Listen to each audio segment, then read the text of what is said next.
L'invité de la matinale. KTO Radio. C'est un problème de société qui ne cesse de prendre de l'ampleur depuis la crise du Covid. Idées suicidaires et tentatives de suicide se sont doublées chez les adolescents et les jeunes adultes. Pour en comprendre les raisons, je reçois ce matin en direct depuis Dinan le docteur Florie Pardonnet. Bonjour. Oui, bonjour. Vous êtes pédopsychiatre à la Fondation Saint-Jean-de-Dieu. Docteur, j'évoquais à l'instant la santé mentale des jeunes. Qu'observez-vous ? Est-ce que vous confirmez cette tendance ? Oui, tout à fait, hein. C'est vrai que ces chiffres du nombre de consultations en pédopsychiatrie qui ont augmenté de 50% là, entre 2019 et 2022. On est vraiment sous la vague des consultations, des demandes comme jamais, débordés par des demandes de prise en charge urgentes, hein, pour de jeunes qui viennent de faire des tentatives de suicide ou qui ont des idées suicidaires marquées, et de jeunes en grande difficulté, hein, qui présentent des troubles anxieux et des troubles dépressifs, entre autres sévères. Vous êtes, Ça, on le remarque. vous êtes praticienne dans un centre qu'on appelle médico-psychologique pour enfants et adolescents. Est-ce que vous arrivez à répondre à toutes les demandes de rendez-vous ?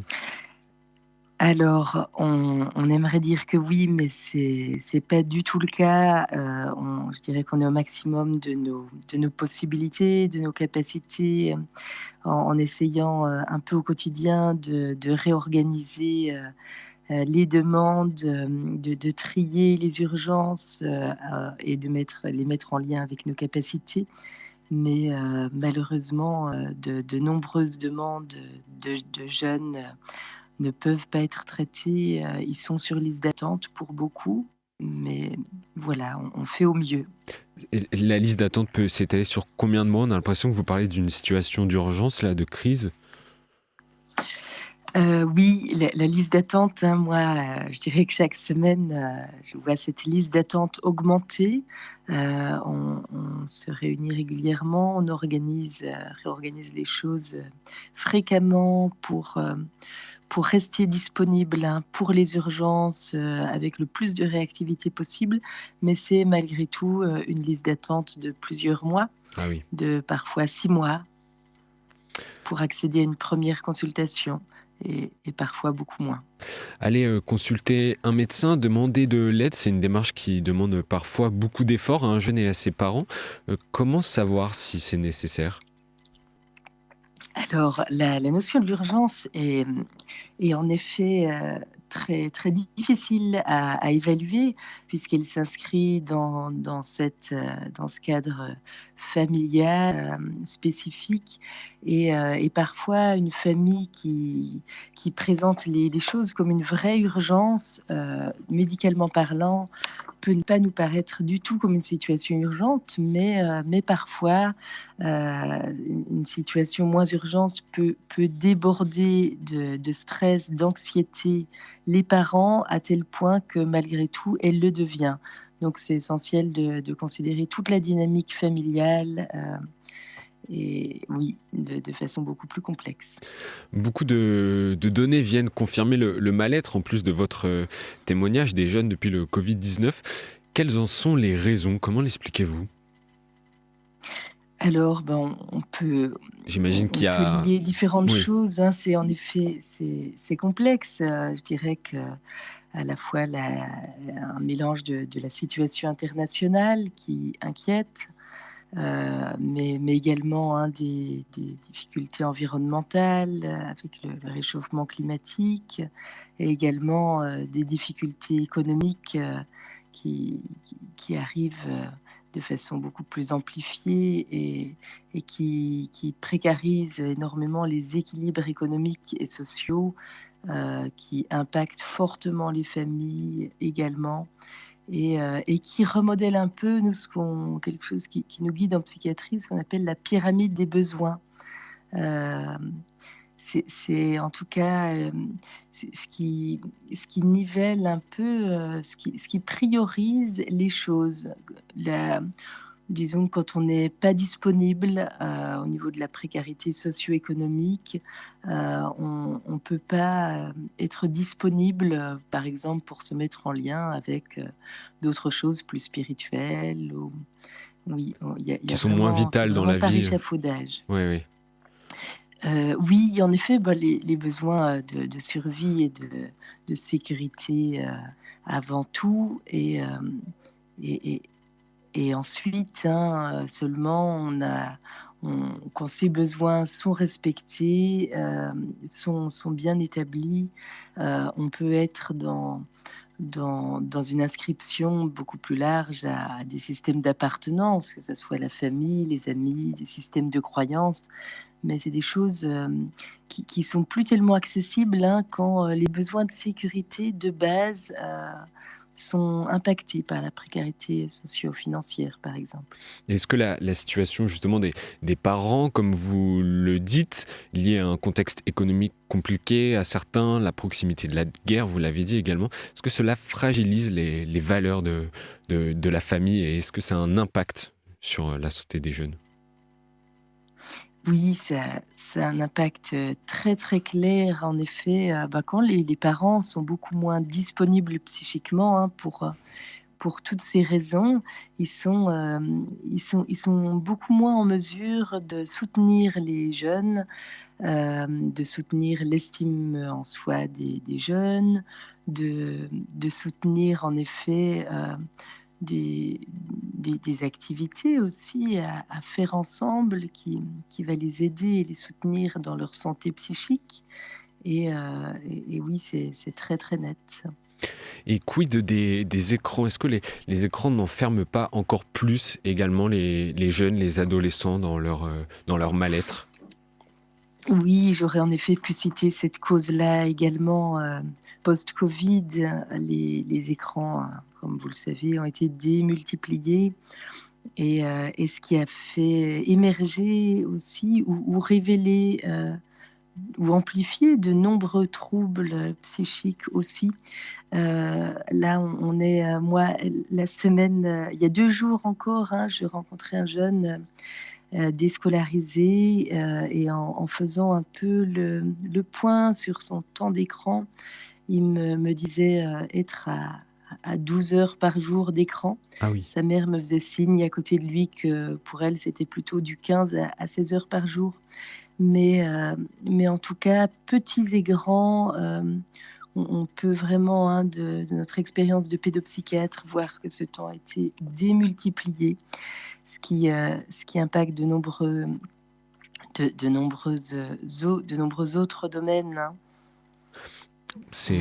C'est des problèmes, on le comprend, qui sont vraiment euh, globales et multiples. Gabriel Attal a fait de la santé des jeunes une grande cause nationale il y a quelques semaines, quand il a pris son poste de Premier ministre. De quoi manque-t-on aujourd'hui en France pour prendre à bras le corps le problème de la santé mentale chez les jeunes? Alors, je dirais, hein, de finances aussi. C'est vraiment le parent pauvre depuis des années de la médecine, la psychiatrie en général et je dirais que la pédopsychiatrie est le parent pauvre de la psychiatrie aussi. Il faut savoir qu'une consultation en pédopsychiatrie, on considère qu'il faut à peu près 2,5 fois plus de temps qu'en Hmm. psychiatrie adulte pour la mener, tellement, la prise en compte, hein, des différents liens, des différents partenaires dans le soin, dans la prévention, et prise en compte des complexités, supplémentaires, hein, de la vision systémique, disons tout le système de façon globale, tout le système familial entre autres, va être extrêmement, essentiel, mais chronophage et alors on manque de personnel, ça c'est sûr. Aussi que, étant donné cette démultiplication du nombre de consultations en pédopsychiatrie, ben, faire avec 50 de demandes en plus à effectif constant, voire en diminution, hein. Quand je suis devenue pédopsychiatre, le jury m'a dit: «Bravo, vous allez nous rejoindre dans le clan des derniers dinosaures, vous n'êtes plus que, moins de 700 dans toute la France, et une grande partie des médecins partent aussi en libéral, hein, ce qui diminue le nombre de médecins en structure de soins. Vous dites moins de 700, selon vous, il en faudrait combien pour que ça fonctionne bien? Alors je sais pas exactement combien il en faudrait, mais rien qu'au niveau, de de notre filière de pédopsychiatrie, là, de la Fondation Saint-Jean-de-Dieu dans laquelle je travaille, je dirais que si on était 2 fois plus, on trouverait sans aucun souci du travail pour tout le monde, et même, on serait pas de trop. Mais en effet, les chiffres, ne permettent pas d'embaucher 2 fois plus de monde, et ce qui impacte, hein, tout ce qu'on peut proposer comme soins et comme prévention, hein, puisqu'on sait, à quel point, c'est un enjeu majeur de santé publique, l'état de santé psychique des jeunes enfants et adolescents. Ça va déterminer quand même une bonne partie de leur santé à venir. Il y a une Plus on plate- agit tôt, oui, il y a une dites-moi. plateforme, mon soutien psy, créée en avril 2022, qui avait pour but de proposer 8 séances d'accompagnement psychologique par an aux enfants de 3 à 17 ans. Est-ce que ça a fonctionné? Alors ça fonctionne, mais mal, pour plusieurs raisons. Parce qu'il y a très peu de praticiens, très peu de psychologues Voilà. qui s'y inscrivent, étant donné, hein, qu'ils sont payés au lance-pierre via ce dispositif, et également, que ça permet, hein, à certains jeunes, d'aller mieux, mais en même temps, pour d'autres, ça retarde leur arrivée dans des centres de soins, et quand ils sont, face à des problématiques beaucoup plus complexes, hein, que ça soit de l'autisme, que ça soit, des troubles de stress post-traumatique graves, complexes, pour lesquels, il y a un soin pluridisciplinaire est indiqué et renforcé. Et pour finir, docteur Pardonnet, est-ce qu'il y a des pratiques qui seraient l'expression des valeurs propres à votre établissement et à son identité à la suite de Saint-Jean-de-Dieu?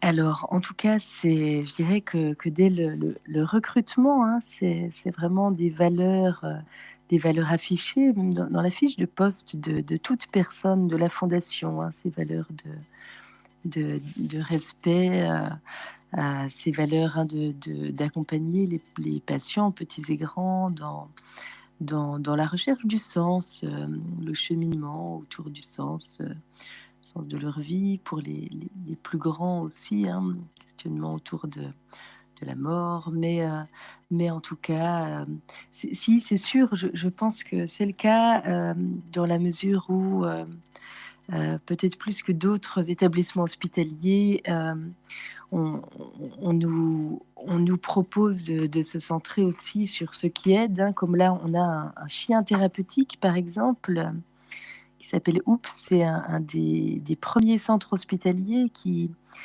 a proposé de se centrer, de travailler avec un D'accord. chien thérapeutique en CMP, centre, ouais, médical et psychologique, et hem et ça, c'est toujours essentiel. Alors après, l'établissement est très, très, très contraint par le côté financier également, hein. Les dotations, publiques, de l'ARS, qui sont très, très Hmm. limitées Hmm. toujours. On fonctionne beaucoup en termes de dons aussi, hein. Il y a tout un hôpital de jour qui a pu être construit uniquement, avec des dons faits à la fondation, et qui accompagnent, au quotidien, là, les Merci. les les enfants, les autistes les plus sévères. Merci, docteur Florie Pardonnet. Je rappelle que vous êtes pédopsychiatre à Dinan pour la Fondation Saint-Jean-de-Dieu. Bonne journée. Bonne journée, merci.